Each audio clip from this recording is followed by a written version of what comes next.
GeM TV நேயர்களுக்கு அன்பு வணக்கங்களை கூறிக்கொண்டு வழக்கம் போல் விநாயகப் பெருமானை வணங்கி இன்றைய 12 ராசிகளுக்கான பலன்கள்.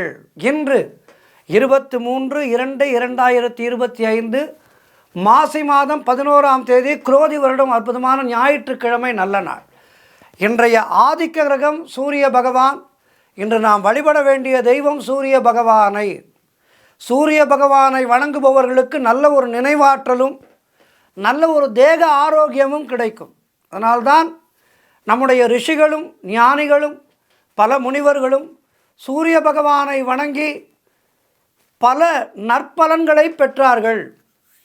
பெரியவர்கள் எதையுமே நமக்கு தெரியாமல் சொல்லி வைக்கவில்லை.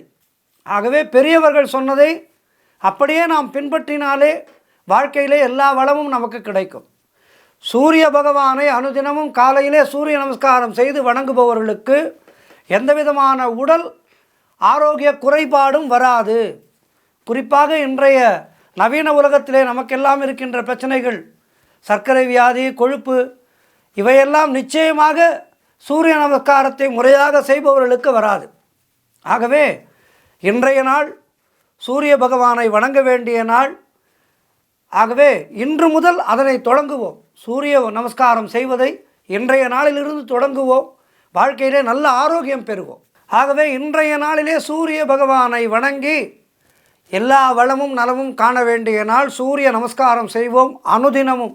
இன்றைய சூரிய உதயம் காலை 6:29 சூரிய அஸ்தமனம் மாலை 6:16 இன்றைய நல்ல நேரம் காலை 7:30 முதல் காலை 8:30 வரை, மதியம் 1:30 முதல் மதியம் 2 வரை. இன்றைய ராகு காலம் மாலை 4:30 முதல் மாலை 6 வரை.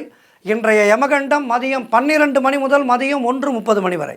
இன்றைய குளிகை நேரம் மதியம் 3 முதல் மாலை 4:30 வரை.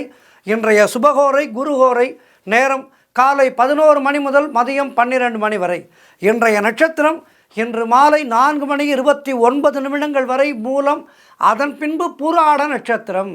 இன்றைய திதி இன்று காலை 11:27 வரை தேய்பிறை தசமி, அதன் பின்பு ஏகாதசி திதி வருகின்றது. ஏகாதசி திதியிலே விரதம் இருந்தால் நமக்கு இறுதி காலத்திலே வைகுண்ட பிராப்தி நிச்சயமாக கிடைக்கும். பெருமாள் அனுகிரகம் செய்வார்.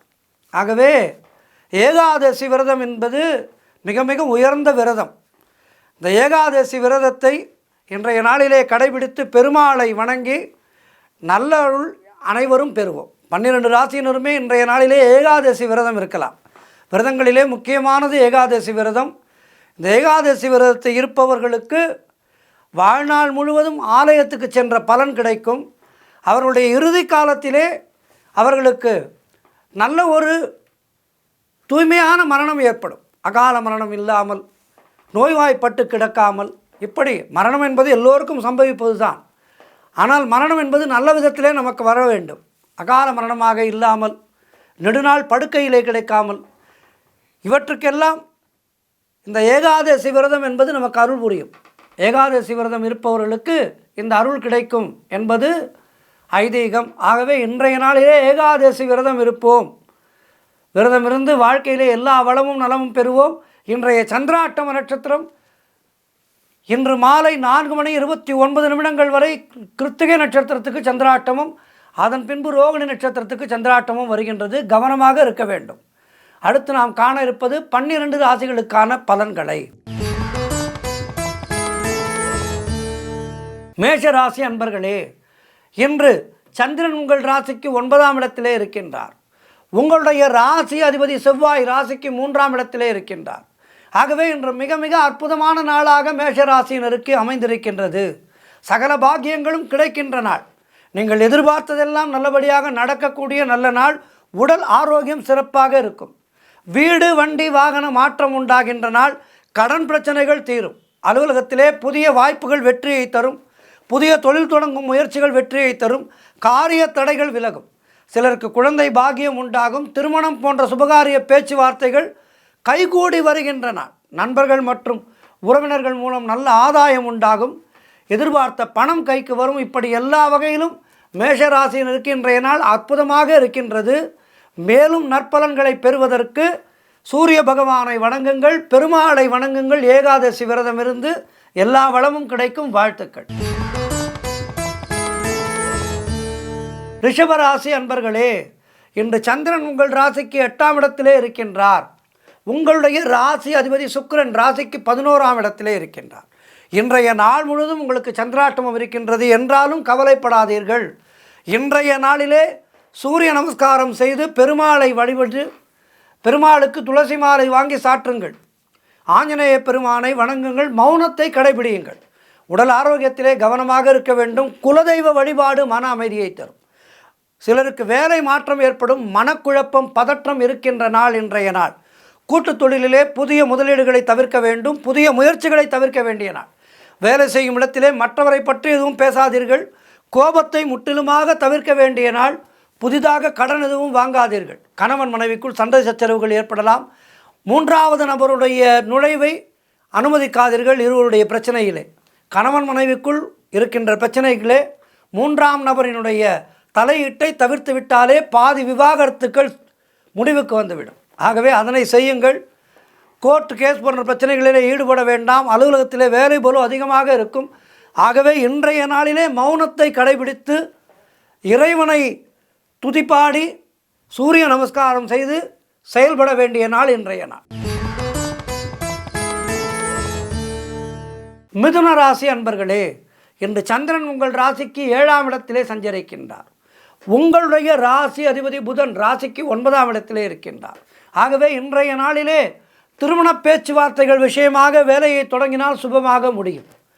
இன்றைய நாளிலே மனம் மிகவும் சந்தோஷமாக இருக்கும். கூட்டு தொழிலிலே நல்ல லாபம் ஏற்படுகின்ற நாள். எதிலும் வெற்றி உண்டாகின்ற நாள். கணவன் மனைவிக்குள் இருந்து வந்த பிரச்சனைகள் எல்லாம் தீர்ந்துவிடும். நல்ல ஒரு அந்யோன்யம் ஏற்படும். உங்களுக்குள் புதிய வேலை வாய்ப்புகள் உண்டாகும். நினைத்த காரியம் அனைத்தும் நல்லபடியாக நடக்கக்கூடிய நல்ல நாள். வீடு, வண்டி, வாகன யோகம் உண்டாகும். செய்யும் செயலிலே பெயரும் புகழும் கிடைக்கும்.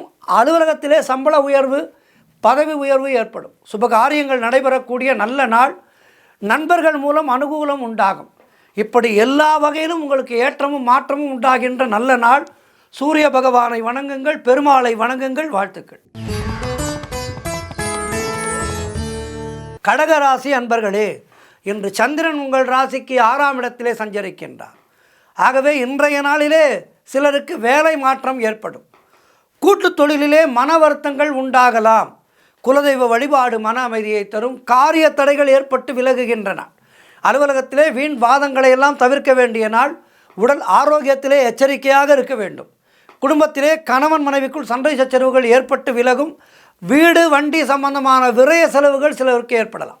திருமணம் போன்ற சுபகாரிய பேச்சுவார்த்தைகள் சற்று தாமதமாகும். உடல் உழைப்பு அதிகமாகும். வருமானம் குறைவாக இருக்கும். நண்பர்கள் மற்றும் உறவினர்கள் மூலம் அனுகூலம் உண்டாகும். தொழில் மற்றும் வியாபாரத்திலே புதிய முதலீடுகளை முற்றிலுமாக தவிர்க்க வேண்டிய நாள். புதிய முயற்சிகளை தவிர்க்க வேண்டிய நாள் இன்றைய நாள். ஆகவே இன்றைய நாளிலே கவனமாக இருங்கள். காலையிலே சூரிய நமஸ்காரம் செய்யுங்கள். பெருமாளை வழிபடுங்கள். ஏகாதசி நல்ல நாள். துளசி மாலை வாங்கி சாற்றுங்கள். வாழ்த்துக்கள். சிம்ம ராசி அன்பர்களே, இன்று சந்திரன் உங்கள் ராசிக்கு 5ஆம் இடத்திலே இருக்கின்றார். உங்கள் ராசி அதிபதி சூரியன் ராசிக்கு 7ஆம் இடத்திலே இருக்கின்றார். ஆகவே இன்றைய நாளிலே சத்சந்தான பிராப்திக்காக காத்திருக்கின்ற தம்பதிகளுக்கு சத்சந்தான பிராப்தி உண்டாகும். பெயரும் புகழும் கிடைக்கக்கூடிய நல்ல நாள். சுபகாரியங்கள் கைகூடி வரும். சிலருக்கு புதிய வேலை வாய்ப்புகள் உண்டாகும். தொழில் மற்றும் வியாபாரத்திலே நல்ல லாபம் உண்டாகும். கடன் பிரச்சனைகள் தீரும். பதவி உயர்வோடு வேலை மாற்றம் சிலருக்கு ஏற்படும். திடீர் பணவரவு உண்டாகின்ற நாள். தொழிலிலே நல்ல லாபம் ஏற்படும். திருமண பேச்சுவார்த்தைகள் சுபமாக முடியும். குடும்ப ஒற்றுமை சந்தோஷத்தை தரும். குழந்தைகளால் மகிழ்ச்சி உண்டாகும். சுப விரயங்கள் ஏற்படக்கூடிய நல்ல நாள். ஆகவே இன்றைய நாளிலே மேலும் நற்பலன்களை பெறுவதற்கு சூரிய நமஸ்காரம் செய்யுங்கள். பெருமாளை வழிபடுங்கள். வாழ்த்துக்கள். கன்னி ராசி அன்பர்களே, இன்று சந்திரன் உங்கள் ராசிக்கு 4ஆம் இடத்திலே இருக்கின்றார். உங்கள் ராசி அதிபதி புதன் ராசிக்கு 6ஆம் இடத்திலே இருக்கின்றார். ஆகவே இன்றைய நாளிலே சொந்த நிலம் வாங்குவதற்கான வேலை வருகின்றது. அதற்காக அட்வான்ஸ் கொடுப்பீர்கள் அல்லது இடம் பார்ப்பீர்கள். இடத்தை பார்த்து வாங்கலாமா என்று யோசனை செய்து அதற்கு நல்ல ஒரு முன்னெடுப்பை செய்வீர்கள். முயற்சிகளை செய்வீர்கள். அது நல்ல விதத்திலே முடியும். அதேபோல் நிலம் வாங்கி விற்கின்ற வேலை செய்பவர்களுக்கு இன்றைய நாள் அற்புதமான நாள். உங்களுடைய காரியங்கள் அனைத்தும் கைகூடி வருகின்ற நாள் பணவரவு அதிகரிக்கும். உத்தியோகத்திலே சம்பள உயர்வு, பதவி உயர்வு, இடமாற்றம் போன்றவை சிலருக்கு ஏற்படும். திருமண பேச்சுவார்த்தைகள் சுபமாக முடியும். புதிய வண்டி வாங்கும் யோகம் உண்டாகும். அது 2 சக்கர வாகனத்திலிருந்து 4 சக்கர வாகனத்திற்கு உங்களை உயர்த்தி கொள்வீர்கள். நண்பர்கள், உறவினர்களால் நல்ல ஆதாயம் உண்டாகும். தாய்வழி சொத்துக்கள் கைக்கு வரும். உங்களுடைய எண்ணம் ஈடேறுகின்ற நாள். குலதெய்வ வழிபாடு அனுகூலத்தை தரும். முன்னோர்களுடைய ஆசீர்வாதம் பரிபூர்ணமாக கிடைக்கின்ற நாள். கணவன் மனைவிடையே நல்ல ஒற்றுமை ஏற்படும். இப்படி எல்லா வகையிலும் இன்றைய நாள் மிக சிறப்பாக இருக்கின்றது. மேலும் நற்பலன்களை பெறுவதற்கு சூரிய நமஸ்காரம் செய்யுங்கள். பெருமாளை வழிபட்டு ஏகாதசி விரதம் இருங்கள். வாழ்த்துக்கள். துலாம் ராசி அன்பர்களே, இன்று சந்திரன் உங்கள் ராசிக்கு 3ஆம் இடத்திலே, உங்கள் ராசி அதிபதி சுக்கிரன் ராசிக்கு 6ஆம் இடத்திலே. ஆகவே இன்றைய நாளிலே நீங்கள் எடுக்கின்ற முயற்சிகள் எல்லாம் வெற்றியை கொடுக்கும். இளைய சகோதரர்கள் மூலம் நல்ல அனுகூலம் உண்டாகும். பிரிண்ட் மீடியா மற்றும் ஷேர் மார்க்கெட்டிலே வேலை பார்ப்பவர்களுக்கெல்லாம் அற்புதமான லாபமான நாள். கூட்டு தொழிலிலே நல்ல லாபங்கள் வரக்கூடிய நாள். வேலை இல்லாதவர்களுக்கு நல்ல வேலை கிடைக்கும். பொருள் வரவும் தனலாபமும் அதிகரிக்கின்ற நாள். திடீர் அதிர்ஷ்டம் சிலருக்கு தேடி வரும். தந்தை உறவு வழியிலே நல்ல அனுகூலம் உண்டாகும். உடல் ஆரோக்கியத்திலே நல்ல முன்னேற்றம் உண்டாகும். கடன் தொல்லைகள் விலகும். கடனை அடைக்கின்ற அளவுக்கு உங்களுக்கு பண வரவு இருக்கும். கடனை எல்லாம் அடைத்து விடுவீர்கள். நண்பர்கள் மூலம் எதிர்பார்த்த உதவிகள் கிடைக்கும். வேலையிலிருந்து வந்த பிரச்சனைகள் எல்லாம் சரியாகும். இப்படி இன்றைய நாள் மிக மிக அற்புதமாக இருக்கின்றது. மேலும் நற்பலன்களை பெறுவதற்கு சூரிய நமஸ்காரம் அதிகாலையிலே செய்ய வேண்டும். அதேபோல் பெருமாளை வழிபட வேண்டும். வாழ்த்துக்கள். விருச்சிக ராசி அன்பர்களே, இன்று சந்திரன் உங்கள் ராசிக்கு 2ஆம் இடத்திலே இருக்கின்றார். உங்களுடைய ராசி அதிபதி செவ்வாய் ராசிக்கு 8ஆம் இடத்திலே இருக்கின்றார். ஆகவே இன்றைய நாளிலே சிலருக்கு திருமணம் நிச்சயமாகும். உறவினர்களோடு இருந்து வந்த மன வருத்தங்கள் எல்லாம் தீரும். நல்ல ஒரு அந்யோன்யம் ஏற்படும் உறவினர்களுக்குள். தொழில் மற்றும் வியாபாரத்திலே நல்ல முன்னேற்றம் உண்டாகும். அலுவலகத்திலே இருந்து வந்த நெருக்கடிகள் எல்லாம் குறைகின்ற நாள். கடன் பிரச்சனைகள் முற்றிலுமாக தீரும். பொருளாதாரம் திருப்திகரமாக இருக்கும். பிள்ளைகளால் பெருமை ஏற்படும். வாழ்க்கை துணையால் நல்ல மகிழ்ச்சி உண்டாகும். பழைய பாக்கிகள் வசூலாகின்றன. காரிய வெற்றிகள் உண்டாகும். குலதெய்வ வழிபாடு வெற்றியை தரும். சிலருக்கு எதிர்பார்த்த பணியிட மாற்றம் கிடைக்கும். இப்படி எல்லா வகையிலும் இன்றைய நாள் ஏற்றமும் மாற்றமும் இருக்கின்ற அற்புதமான நாள். ஏமாற்றங்கள் இல்லாத நாள். ஏற்றம் ஒன்றே இருக்கின்ற நாள். ஆகவே இன்றைய நாளை பயன்படுத்தி கொள்ளுங்கள். சூரிய நமஸ்காரம் செய்யுங்கள். பெருமாளை வழிபடுங்கள். வாழ்த்துக்கள். தனுசு ராசி அன்பர்களே, இன்று சந்திரன் உங்கள் ராசியிலேயே இருக்கின்றார். உங்களுடைய ராசி அதிபதி குரு ராசிக்கு 6ஆம் இடத்திலே இருக்கின்றார். ஆகவே இன்றைய நாளிலே புதிய முயற்சிகள் எல்லாம் வெற்றியை தரும். உங்களுடைய லட்சியம் நிறைவேறும். உடல் ஆரோக்கியம் திருப்திகரமாக இருக்கும். பண வரவு அதிகரிக்கும்.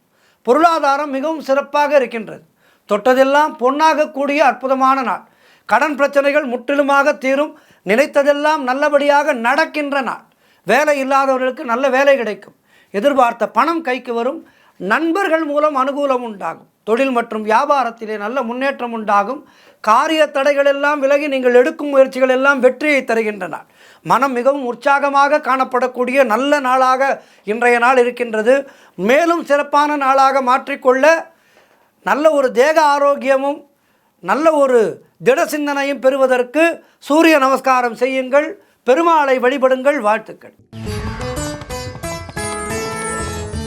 மகர ராசி அன்பர்களே, இன்று சந்திரன் உங்கள் ராசிக்கு 12ஆம் இடத்திலே, உங்கள் ராசி அதிபதி சனி ராசிக்கு 2ஆம் இடத்திலே. ஆகவே இன்றைய நாளிலே உங்களுக்கு வீண் விரயங்கள் உண்டாகலாம். ஆகவே கவனமாக இருங்கள். வேலை மாற்றம் சிலருக்கு உண்டாகும். தேவையில்லாமல் மற்றவர்களுடைய விஷயங்களிலே தலையிடக்கூடாது. குலதெய்வ வழிபாடு வெற்றியை தரும். உடல் ஆரோக்கியத்திலே கவனம் தேவை. வீண் வாக்குவாதங்களை எல்லாம் தவிர்க்க வேண்டிய நாள். தொழில் சம்பந்தமான புதிய கடன் எதுவும் வாங்கக்கூடாது. மேலதிகாரிகளால் நெருக்கடிகள் உண்டாகும். பொருளாதாரம் சற்று நெருக்கடியாக இருக்கக்கூடிய நாள். ஆகவே இன்றைய நாளிலே கவனமாக இருங்கள். மௌனத்தை கடைபிடியுங்கள். சூரிய நமஸ்காரம் செய்யுங்கள். காலையிலே சூரிய நமஸ்காரம் செய்து உங்களுடைய வேலைகளை தொடங்குங்கள். முடிந்தால் பெருமாள் கோவிலுக்கு சென்று துளசி மாலை வாங்கி சாற்றி வழிபட்டு வாருங்கள். கருடாழ்வாரை வணங்குங்கள். கருடாழ்வாரை இன்றைய நாளிலே வணங்க உங்களுடைய கெடுபலன்கள் நிச்சயமாக குறையும். வாழ்த்துக்கள். கும்பராசி அன்பர்களே, இன்று சந்திரன் உங்கள் ராசிக்கு 11ஆம் இடத்திலே, உங்கள் ராசி அதிபதி சனி ராசியிலேயே இருக்கின்றார். ஆகவே இன்றைய நாளிலே வெளிநாடு செல்வதற்கான வேலை உறுதியாகும். மூத்த சகோதரர்கள் மூலம் நல்ல ஆதாயம் உண்டாகும். காரிய தடைகள் எல்லாம் விலகுகின்றன. உடல் ஆரோக்கியத்திலே நல்ல முன்னேற்றம் இருக்கும். வீடு வண்டி வாகன மாற்றம் ஏற்படும். எடுக்கும் முயற்சிகள் எல்லாம் வெற்றியை தருகின்றன. எதிர்பார்த்த பணம் கைக்கு வரும். சுபகாரியங்கள் நடக்கக்கூடிய அற்புதமான நாள். தொழிலிலே நல்ல முன்னேற்றம் உண்டாகும். உழைப்புக்கேற்ற ஊதியம் கிடைக்கும். கடன் பிரச்சனைகள் முற்றிலுமாக தீரும். நண்பர்கள் மூலம் அனுகூலம் உண்டாகும். வேலை இல்லாதவர்களுக்கு நல்ல வேலை கிடைக்கும். ஆகவே இன்றைய நாள் சிறப்பாக இருக்கின்றது கும்பராசினருக்கு. மேலும் நற்பலன்களை பெறுவதற்கு அதிகாலை சூரிய நமஸ்காரம் செய்து பெருமாளை வழிபடுங்கள். ஏகாதசி நல்ல நாள். ஏகாதசி விரதம் இருங்கள். துளசி மாலை வாங்கி சாற்றுங்கள். கருடாழ்வாரை வணங்குங்கள். வாழ்த்துக்கள். மீன ராசி அன்பர்களே, இன்று சந்திரன் உங்கள் ராசிக்கு 10ஆம் இடத்திலே இருக்கின்றார். உங்கள் ராசி அதிபதி குரு ராசிக்கு 3ஆம் இடத்திலே இருக்கின்றார். ஆகவே இன்று அரசு சம்பந்தமான ஆதாயம் உண்டாகும். சிலருக்கு வீடு வண்டி வகையிலே சுப செலவுகள் ஏற்படும். தாய் வழி சொந்தங்களின் உதவிகள் எல்லாம் கிடைக்கும். கணவன் மனைவிடையே நல்ல ஒற்றுமை ஏற்படும். வீடு வண்டி வாகன யோகம் உண்டாகும். திருமணம் போன்ற சுபகாரிய பேச்சுவார்த்தைகள் இனிதே முடியும். மனம் மிகவும் சந்தோஷமாக இருக்கும். வீடு கட்ட எதிர்பார்த்திருந்த வேலைகள் எல்லாம் நல்லபடியாக முடியும். பொருளாதாரம் திருப்திகரமாக இருக்கும். உடல் ஆரோக்கியம் சிறப்பாக இருக்கின்றது. உத்தியோக மாற்றம் சிலருக்கு உண்டாகும். எதிர்பார்த்த பணம் கைக்கு வருகின்ற அற்புதமான நாள். ஆகவே இன்றைய நாள் மீனராசினருக்கு அற்புதமாக இருக்கின்றது. காலையிலே சூரிய நமஸ்காரம் செய்யுங்கள். பெருமாளை வழிபாடு செய்யுங்கள். முடிந்தால் ஏகாதசி விரதம் இருங்கள். 12 ராசினருமே இன்றைய நாளிலே ஏகாதசி விரதம் இருப்பது சாலச் சிறந்தது. பெருமாளுடைய பரிபூர்ணமான அனுகிரகம் நமக்கெல்லாம் கிடைக்கும். ஆகவே இன்றைய நாள் 12 ராசினருக்கும் மிக சிறப்பாக இருக்க பிரார்த்தித்துக் கொள்கின்றேன். இந்த ஏகாதசி விரதத்தை அனைவரும் கடைபிடித்து வாழ்விலே எல்லா வளமும் நலமும் பெறுவோம். நன்றி. இன்றைய ஆன்மீக தகவல். நம்முடைய தமிழகத்திலே எத்தனையோ புராதனமான ஆலயங்கள் இருக்கின்றது. இந்த ஆலயங்களிலே ஒவ்வொன்றிலேயும் ஒவ்வொரு விதமான அதிசயங்கள் இருக்கின்றது. தஞ்சை பெரிய கோவில் உலகத்திலேயே மிக அற்புதமான ஆலயம். அதேபோல்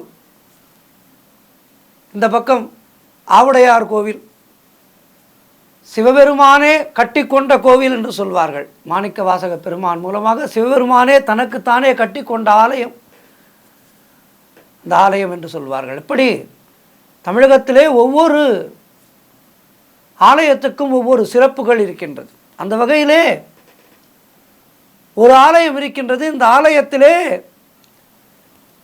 இருக்கின்ற மரத்திலே பூ பூக்கும், ஆனால் காய் காய்க்காது. அது என்ன அப்படிப்பட்ட அதிசயமான ஆலயம் என்று பார்த்தால், தமிழ்நாட்டிலேயே இருக்கின்ற கோவில். இந்த கோவில் அற்புதமான கோவில். ஈரோடு மாவட்டத்திலே உள்ள மகுடேஸ்வரர் கோவில். இந்த மகுடேஸ்வரர் கோவில் தமிழ்நாட்டிலே மும்மூர்த்திகளை கொண்ட ஒரே கோவில் என்ற பெருமையை பெற்ற கோவில். ஈரோடு மாவட்டத்திலிருந்து 40 கிலோமீட்டர் தூரத்திலே இருக்கின்ற கொடுமுடி என்கின்ற பகுதியிலே இந்த ஆலயமானது அமைந்திருக்கின்றது. இந்த கொடுமுடி தான் மிகச்சிறந்த பக்தி பாடல்களை நமக்கு தந்த கேவி சுந்தராம்பாள் அவர்கள் பிறந்த ஊர் என்று சொல்வார்கள். இந்த ஆலயத்திலே பிரம்மா, விஷ்ணு மற்றும் சிவன் ஆகியோர் ஒரே ஆலயத்திலே விட்டிருக்கின்றார்கள். மும்மூர்த்திகள் ஒரே ஆலயத்தில் விட்டிருக்கின்ற கோவில் இந்த மகுடேஸ்வரர் கோவில். இன்றைக்கு அந்த நிகழ்ச்சியை நாம் பார்ப்பது ஒவ்வொரு தமிழ்நாட்டிலே இருக்கின்ற ஒவ்வொரு ஆலயத்திலேயும் என்னென்ன சிறப்புகள் இருக்கின்றது என்பதையெல்லாம் தான் இந்த ஆன்மீக தகவலிலே நாம் பார்க்க இருக்கின்றோம். இந்த மகுடேஸ்வரர் ஆலயத்திலே இப்படி மும்மூர்த்திகள் ஒன்றாக இருக்கின்றார்கள். அதேபோல் திருவண்ணாமலையிலே சிவனே மலையாக இருக்கின்றார் என்று சொல்லப்படுவது போலவே இங்கிருக்கின்ற மலையிலே சிவன் மலையின் முடியாக இருக்கின்றார் என்று கருதப்படுவதாலேயே இந்த கொடுமுடி என்ற பெயரை பெற்றதாம். அதாவது முடிமேல் சிவன் காட்சி தருவதாக ஐதீகம். இங்கு காட்சி தரும் சிவன் மகுடேஸ்வரராகவும் அம்பிகை வடிவுடை நாயகியாகவும் காட்சி தருகின்றனர். என்ன அருமையான பெயர் பாருங்கள், வடிவுடை நாயகி. இத்தலத்தின் லிங்கம் மிகவும் சிறியது. அகத்திய மாமுனிவர் இந்த லிங்கத்தை தழுவியதால் உண்டான கைவிரல் ரேகை இன்றும் நாம் தரிசிக்கலாம்.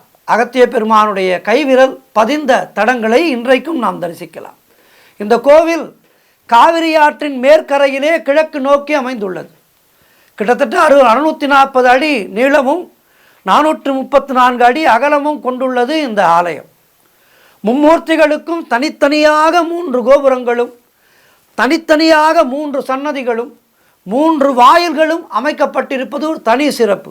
ஆகவே இந்த மகுடேஸ்வரர் கோவிலுக்கு வந்தால் மும்மூர்த்திகளையும் நாம் ஒன்றாக தரிசிக்கலாம். இந்த ஆலயத்துக்கு வந்து வழிபட்டால் நமக்கு 3 மடங்கான ஆசீர்வாத பலன்கள் கிடைக்கும், பாவங்கள் விலகும் என்பது ஐதீகம். படைப்பு தொழிலை கவனிக்கின்ற பிரம்மா அவரால் நம்முடைய தலையெழுத்து மாறும். காக்கும் தொழிலை செய்கின்ற விஷ்ணு அவரால் நம்முடைய பாவங்கள் களையப்படும். சிவபெருமானால் நமக்கு முக்தி கிடைக்கும். ஆக இந்த ஆலயத்துக்கு வந்து தரிசித்தால், ஆகவே நாம் இந்த ஆலயத்துக்கு வந்து தரிசித்தால் நமக்கு மும்மூர்த்திகளுடைய அருளும் மும்மூர்த்திகளுடைய தரிசனமும் கிடைக்கும் என்பது ஐதீகம்.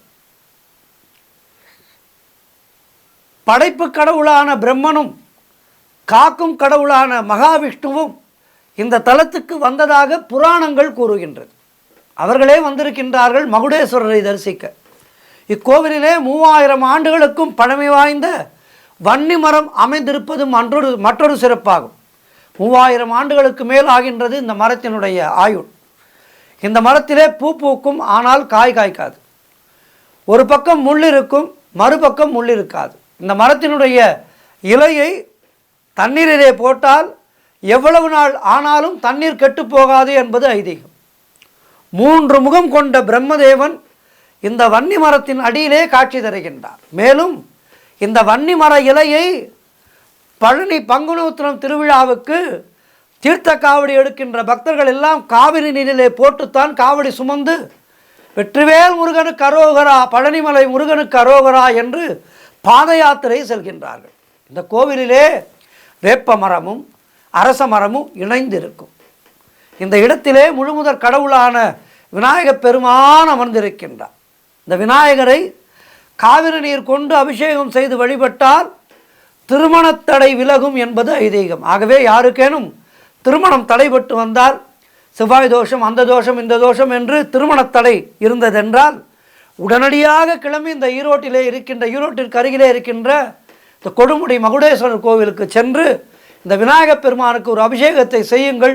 திருமணத்தடை நிச்சயமாக விலகும். அதேபோல் குழந்தை பேர் இல்லாத தம்பதிகளுக்கு இந்த விநாயகரை வணங்கினால் அவர்களுக்கு குழந்தை பேறு கிடைக்கும் என்பதும் ஐதீகம். வடக்கிலிருந்து தெற்காக ஓடி வருகின்ற காவிரி நதி கொடுமுடி சிவஸ்தலத்திலே கிழக்கு நோக்கி திரும்பி ஓடுகின்றது. காவிரி நதியின் மேற்கு கரையிலே கொடுமுடிநாதர் கோவில் அமைந்திருக்கின்றது. கொடுமுடியிலே இருந்துதான் காவிரி கிழக்கு நோக்கி திரும்பி பாய்கின்றாள். காவிரியானவள் திரும்பி பாய்கின்றாள். இந்த ஆற்றிலே பக்தர்கள் புனித நீராடிய பின் கோவிலுக்கு செல்வது வழக்கமாக இருக்கின்றது. தோஷங்களை எல்லாம் நீக்கும் இந்த நீரிலே நாம் ஸ்நானம் செய்து கோவிலுக்கு சென்றார். இங்கு மூலவர் வீரநாராயண பெருமாளை பார்த்தபடி கருடாழ்வார் காட்சி தருகின்றார். மூலவர் பெருமாள் படுத்த கோலத்திலே காட்சி அளிக்கின்றார். மேலும் 12 ஆழ்வார்கள் பரமபதநாதர், ராமானுஜர், நாகர், வெங்கடாஜலபதி, ஆஞ்சநேயர் ஆகியோரும் இருக்கின்றனர். கோவிலிலே ஆஞ்சநேயர் சற்று வித்தியாசமாக கோர பல்லோடு காட்சி தருகின்றார். அதேபோல் இங்கு மகாலட்சுமி தாயாருக்கு தனி சன்னதியும் உள்ளது. இந்த கோவிலின் மேற்கு கூரையிலே ராசி சக்கரங்கள் கல்லிலே பொறிக்கப்பட்டிருக்கிறது. 12 ராசிக்காரர்களும் இந்த ஆலயத்தை தரிசிக்க அவர்களுக்கு எல்லா வளமும் நலமும் கிடைக்கும் என்பது ஐதீகம். இனிய ஈசன் அகிலம் ஆளும் அண்ணாமலையார் அருளால் இந்த மகுடேஸ்வரரை வணங்கி வாழ்விலே எல்லா வளமும் நலமும் பெறுவோம். இங்கே மகுடேஸ்வரர் மட்டுமல்ல, மும்மூர்த்திகளை வணங்கி நம்முடைய பாவங்கள் நீங்கி சரணாகதி அடையலாம். ஆகவே மகுடேஸ்வரர் கோவிலுக்கு சென்று திருமண தடைகள் நீக்கும், நம்முடைய கர்மா விலகும், அதேபோல் எதிர்காலம் சிறப்பாக இருக்கும். இந்த ஆலயத்துக்கு சென்றால் மகுடேஸ்வரரை வணங்குவோம். நன்றி, வணக்கம்.